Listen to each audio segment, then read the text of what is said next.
Bien le bonjour à tous. Je continue le cours que j'avais commencé avant qu'on soit tous mis à la maison. Voilà. Donc forme trigonométrique. On a vu que tout nombre complexe pouvait s'écrire sous une forme particulière qu'on appelle la forme trigonométrique. On va s'intéresser maintenant à voir quelques petites propriétés concernant le module et l'argument. Avec ce premier théorème, on prend deux nombres écrits sous une forme trigonométrique avec R1, alpha 1, R2, alpha 2, module et arguments respectifs des Z1 et Z2. Si on fait le produit de Z1 et Z2, on obtient le résultat suivant, R1 fois R2 fois le cosinus de la somme des arguments, etc. De même, quand on fait le quotient des modules et on soustrait les deux arguments entre eux. Alors d'où viennent ces résultats? Démonstration. Je pense pas qu'on vous demandera au bec de les faire, mais bon, au cas où, je vous donne les explications quand même. Bon, on commence déjà par faire la démonstration du produit. Donc on écrit R1, etc. fois R2. On développe les deux formes. Donc on va faire R1 R2 en facteur. Puis on développe les cosinus entre eux, ce qui vous fait cosinus alpha 1, cosinus alpha 2, moins sinus alpha 1, sinus alpha 2, plus i, etc. Donc je vous laisse faire les calculs intermédiaires pour arriver à cette forme. Une fois qu'on en est là, on passe à la ligne suivante en utilisant les formules d'addition sur les cosinus et sinus. Donc on reconnaît le cosinus A, cosinus B, moins sinus A, sinus B, qui est en fait le cosinus de A plus B. Pareil pour le sinus. Voilà, ce qui vous donne donc le premier résultat. En ce qui concerne le quotient, on pourrait faire de la même façon, mais c'est déjà un petit peu plus difficile. Il faut retrouver la forme algébrique du nombre pour son inverse, etc. Je vous propose une autre façon de faire, en partant du résultat que le produit d'un nombre complexe et de son conjugué, c'est égal au module au carré. D'où si on prend cette écriture-là, on peut écrire que l'inverse de z s'écrit conjugué de z sur r carré. Comme le conjugué de z s'écrit cosinus alpha moins i sinus alpha, après simplification, on trouve la forme trigonométrique, la suivante, 1 sur r, cosinus moins alpha plus i sinus moins alpha. Il ne reste plus qu'à utiliser la règle de calcul qu'on a trouvée sur les produits. On va donc faire le produit des deux modules, étant donné que z1 sur z2 c'est z1 fois 1 sur z2. On fait le produit des deux modules, ce qui va vous donner R1 sur R2. Et puis on additionne les arguments, ce qui vous fait alpha 1 moins alpha 2 pour le cosinus et pour le sinus.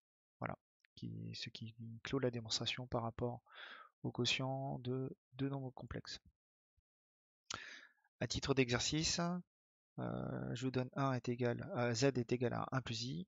Je vous demande de trouver une forme trigonométrique du conjugué, de l'inverse et de z au carré.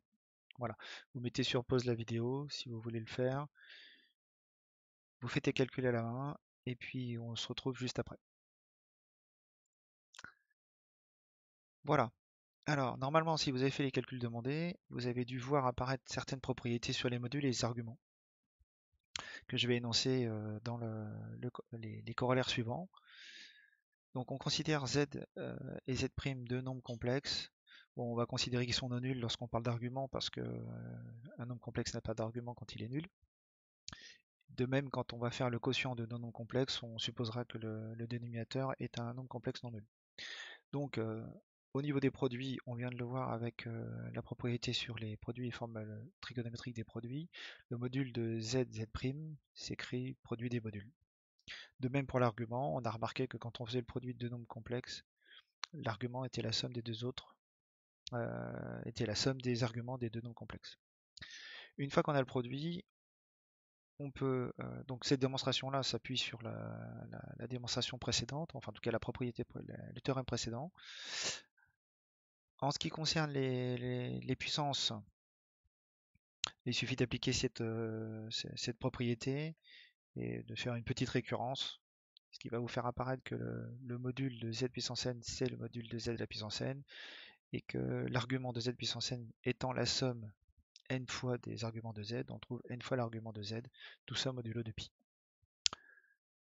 Une fois qu'on a fait les puissances, on peut passer aux inverses. Encore une fois, ça s'appuie sur la propriété précédente. Notamment dans la démonstration, on a vu l'inverse. Du coup, le module de l'inverse, c'est l'inverse du module. Et l'argument de l'inverse, c'est l'opposé de l'argument. Voilà. Donc si vous êtes un peu observateur, vous voyez que ça se comporte comme un logarithme au niveau des arguments. Ce qui nous amène tranquillement aux formules concernant le quotient z sur z'. Donc le module du quotient, c'est le quotient des modules. Et l'argument du quotient, c'est la différence des arguments. Tout ça modulo de pi. Voilà. Donc à titre d'exemple, on peut essayer de trouver la forme algébrique de 1 plus i racine de 3 de tout à la puissance 5. Évidemment, on pourrait développer ce nombre et trouver sa forme algébrique manuellement. Maintenant, ça reste assez compliqué et assez long. Donc la procédure que je vous propose, c'est de trouver la forme trigonométrique de ce nombre complexe, puis on utilisera les formules qu'on vient de voir. Donc je vous simplifie un petit peu le travail. Si z est égal à 1 plus i racine de 3 à la puissance 5, quelques petits calculs nous amènent à démontrer que le module de z c'est 2. Ensuite, il faut trouver l'argument. Pour ça, on divise par le module.